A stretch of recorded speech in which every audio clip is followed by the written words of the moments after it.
Hello, hello, my loves. Welcome to another episode of End Secret Binging.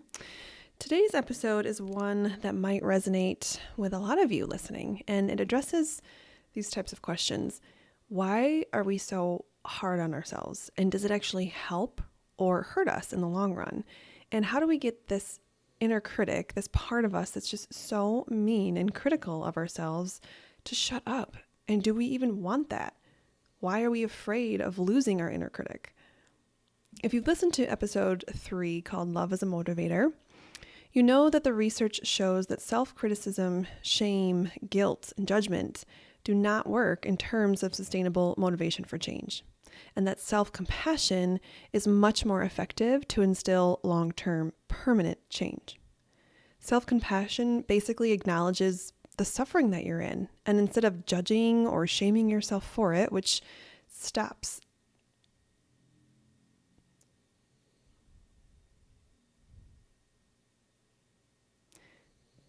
the piling up of suffering that comes when we reject or judge our pain, and allows us to be tender, kind, and loving to ourselves from a place of strength. It's not about abdicating responsibility or not taking accountability for our actions and thoughts. It's softening the edges of pain in order to process the pain and then take accountable action if necessary from a place of integrity instead of shame. If you like analogies or imagery as much as I do, this is for you. So imagine your boat capsized and you're swimming, trying not to drown. Self-compassion is like a life raft that you can hold onto to catch your breath, to calm your nervous system and actually solve the problem. Like maybe you search around for other boaters or try to find land that you can swim or float to. Self-criticism and shame, on the other hand, are like a boat that comes over to you when you're drowning, and like a person leans over and holds your head underwater for a bit, and they think that they're helping you because it's going to kick in your fight or flight response and you'll be extra motivated to save yourself. And then they drive away, embarrassed that you're not solving the problem. Like, well, I guess she's a goner. I'm not sure if that imagery worked, but hopefully you kind of get the idea. Despite knowing how helpful self-compassion can be, a lot of us still struggle with self-compassion. Our automatic response to our, quote, self-inflicted pain is to toughen up, to ignore it and keep going, to try harder, to beat ourselves up, to talk really harshly to ourselves, to be even stricter on ourselves in terms of the achievement or behavior expectations that we place on ourselves. Even though it doesn't feel good, even though it doesn't work in the long run, it might motivate us for a little while, but we can never seem to sustain that energy. Even though it's not helpful, we still do it. Lots of my clients think we deserve the punishment. We're so mad at ourselves for being in pain because we, quote, caused it, and that it's hard to have compassion for the pain because it's our fault it's even there. And if they're not hard on themselves, they'll just keep doing it. Which, let's think about this logically. Because what if our child or a child was running in a field without shoes, and then they stepped on a rock or a thorn and got a huge cut on their foot?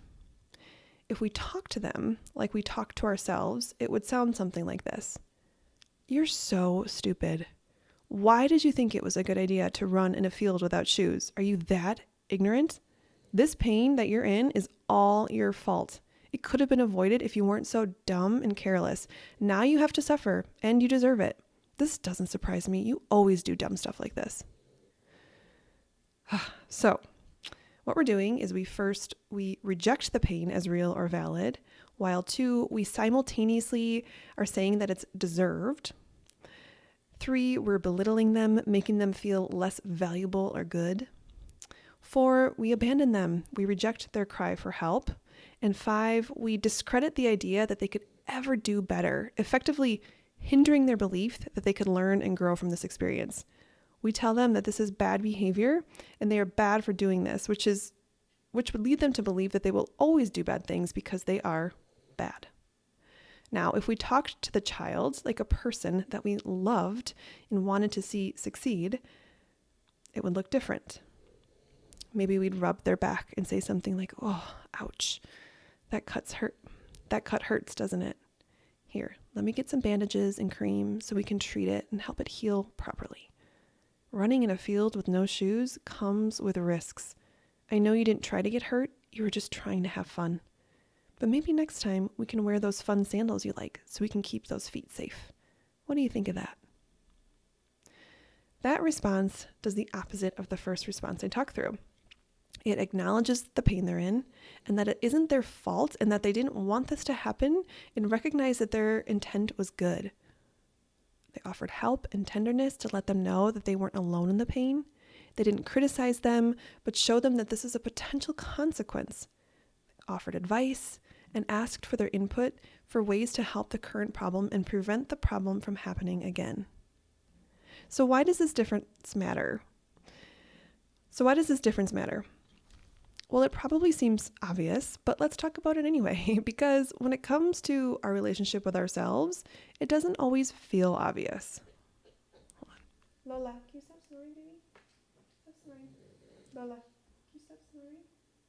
Thank you. With others, this tends to come... I don't remember. So why does this difference matter? Well, it probably seems obvious, but let's talk about it anyway, because when it comes to our relationship with ourselves, it doesn't always feel obvious. With others, this tends to come much more naturally. But like I said, most of my clients struggle with self-compassion. The difference between these two responses matters because it leaves the person who is in pain believing very different, very significant beliefs about themselves. The first belief is whether or not they are safe to make mistakes, meaning they can make mistakes without risk of rejection.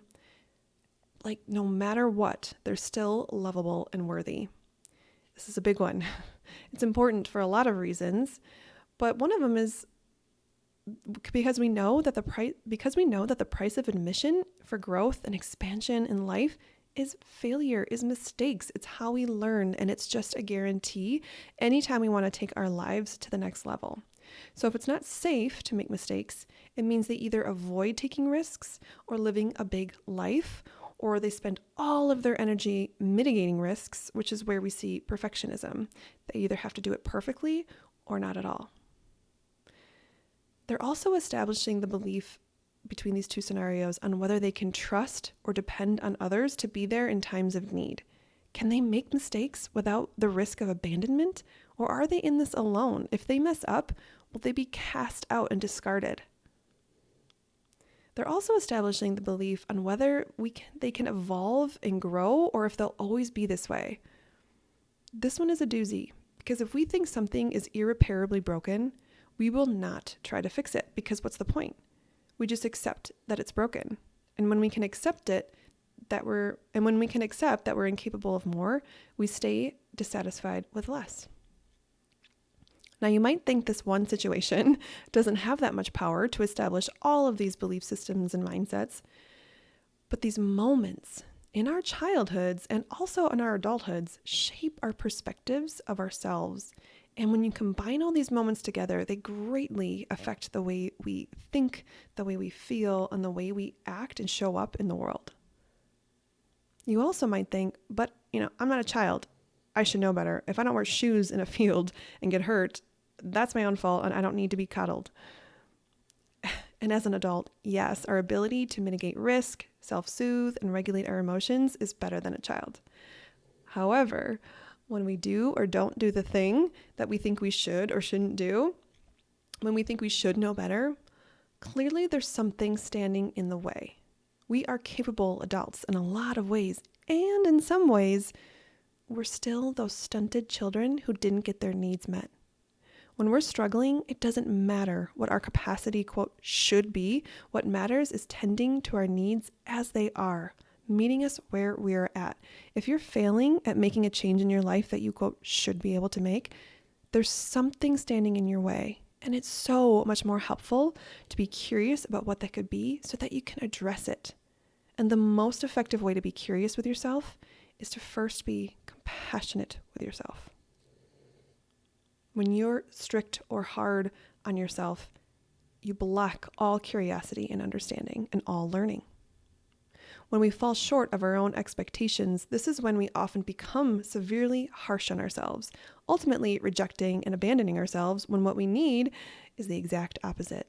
We need love, safety, and belonging to be able to grow our capacity and our capabilities.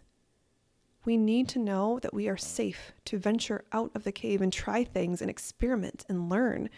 If it's not safe to come out of the cave, which is the environment self-criticism creates, then we will never want to leave. Or we'll leave the cave for a hot minute and immediately come back if one mistake is made, which keeps us stuck doing the same thing over and over. So when we haven't been given that safe space to fail or be human, failure or imperfection is downright scary. So our inner critic, this voice in our heads that is often mean, it puts us down, it criticizes and shames us, often forms as a way to try to keep us from failing or being human so that we don't have to face that real fear of rejection and abandonment. To keep us in line and avoid those scary things, our inner critic beats us up. And sometimes it'll do that to kind of scare us into action that we should be taking so that it can feel safe, which for a lot of us is we should not eat that. We should work out more. We should work harder. We should be better. We should do better. Our inner critic shows up by making us compare ourselves to others or by stopping us from taking risks because the potential for harm is just too scary. Unless it's perfect, then maybe we can put ourselves out there. Our inner critic believes that we're not safe to make mistakes. If we do make a mistake, we will be rejected or abandoned. And, we're all different. Our inner critics get triggered by different things. My inner critic gets triggered when I'm feeling bloated or my clothes are tight or when I'm around thin, conventionally attractive people because my inner critic is terrified of being perceived as fat, which feels threatening to my safety with those same fears of rejection and abandonment, right? So that's kind of based on my own personal past experiences. So even though being bloated or being with attractive people does not threaten my safety whatsoever, my inner critic truly thinks it does. So it tries to, quote, motivate me to be thin so I can feel safe. It's impossible to say exactly why we have these inner critics parts of us. Every person's experience is different, but I can offer some insights and suggestions from the internal family systems, the IFS therapy model, that might help. So often these inner critic parts actually do care about us and want us to feel safe. However, they often form these ways of protecting us in childhood. And if our parents or if our influential caregivers or just people that we spent a lot of our time with used, quote, tough love to motivate us to change, our inner critic might adapt that same method of motivation, seeing it as love, not understanding that it doesn't work in the long run. Because that's the other thing. Inner critics tend to usually only care about the present moment. They care a lot less about the pain of the future than they do the pain of the present. So our inner critic is thinking short term and it's looking for immediate results, which is obviously not conducive to long-lasting, sustainable change. Your inner critic part may have taken on its harsh role because it learned in childhood that if it could motivate you to do what you're supposed to do, the consequences would be less severe or desirable. A harsh inner critic might have some short-term motivational payoffs, Kind of the logic is if you make it kind of sting where you're at, it'll kind of motivate you to move and change and do something to get out of where you're at. But it doesn't really make us productive in the long term. In fact, it can actually be quite debilitating for someone to live with their inner critic long term, and it can impair and restrict us in ways we're most likely not always aware of. There's actually a lot of research out there that indicates that self-criticism tends to be a component of many high prevalence mental health challenges. Tends to be a component of many mental health challenges such as depression, anxiety, and phobias. Depression, anxiety, and phobias. What our inner critic doesn't realize is that maybe what it's wanting for us doesn't actually serve us in the way it thinks it does. For instance, some inner critics are demeaning and oppressive because they want to keep us small. Hear me out. If you think so low of yourself, If you don't see yourself reaching success or growing and evolving, you're less likely to take risks. You're less likely to put yourself in situations where you could fail or be noticed and judged or abandoned, which is why some of our inner critics keep us out of romantic partnerships or stop us from asking for the raise or the promotion. So even if our true self, our highest self, our soul, wants and desires to be in a romantic relationship, wants the promotion, wants to achieve the goal, or have the spotlight for a bit, our inner critic likely doesn't know that. Our inner critic often, when it's running the show, our inner critic runs the show. Lola, baby, you gotta stop snoring, okay? Stop snoring. Lola, honey, no more snores. What often happens is our inner critic calls us. Often our inner critic runs the show, so our desires, needs, and dreams go unmet because our inner critic is in charge, not our true self. Let's talk about how this inner critic shows up with binge eaters. What often happens is for binge eaters, our inner critic calls us weak, lazy, fat, out of control, again, because it's trying to motivate us in a very messed up way.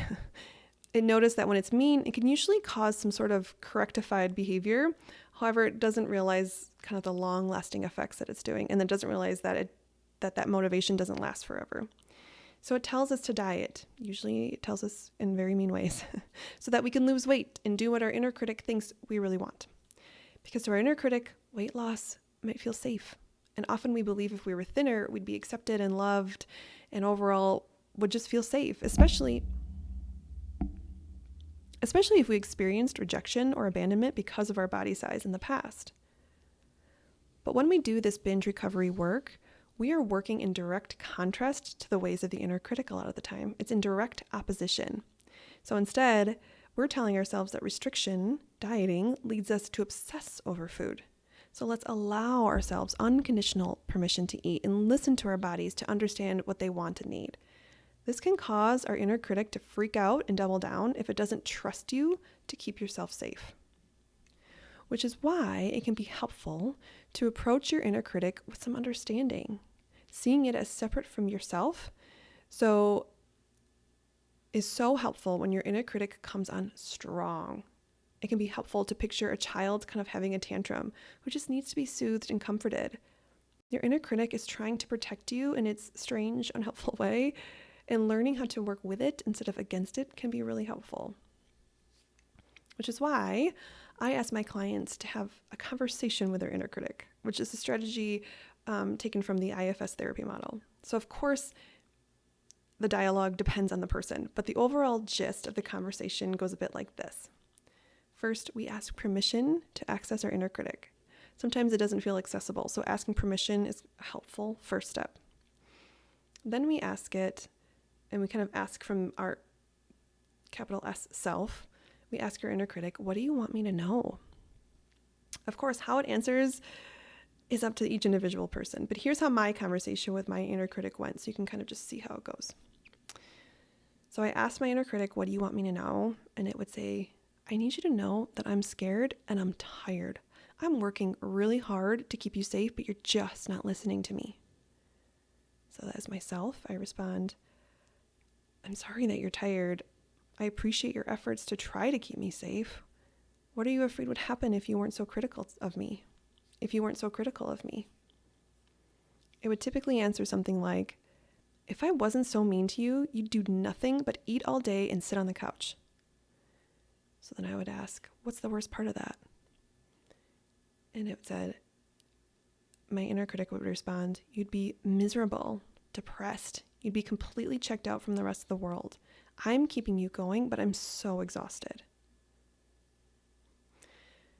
So after learning more about your inner critic, you'd then be able to start building trust with it. So it would realize that you don't need it to be, that it doesn't need to be mean to motivate you, that you're a capable adult who can find motivation from a place of love and care for yourself instead of shame and guilt, which is actually kind of tricky because often if our inner critic has been in charge for so long, we as ourselves don't actually know if we have that capability, but I promise you, we do. It's just like an innate gift that we have.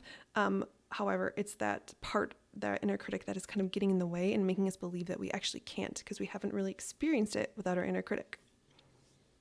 If this is weirding you out, I get it, but also try it. It's fascinating to get to know our inner critics.